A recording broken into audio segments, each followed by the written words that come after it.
The system starting message on your Volvo XC40 indicates the infotainment system is stuck during startup.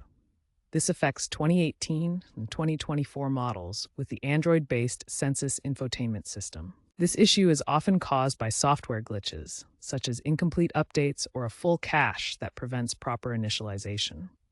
To address this immediately, perform a force restart. Hold the power button for 10 to 15 seconds until the screen goes blank.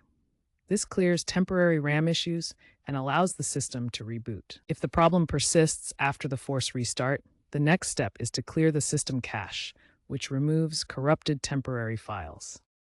To clear the cache, access the infotainment system's settings if possible after the force restart. Alternatively, use a diagnostic tool. Clearing the cache removes corrupted temporary files.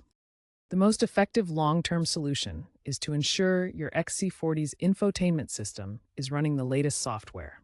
Volvo releases over-the-air updates to address such issues. Make sure your car has a stable internet connection and initiate the update from the infotainment screen or Volvo app.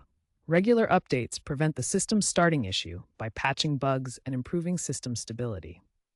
According to expert opinions, a force restart is a temporary fix, but updating the software is the surgical fix.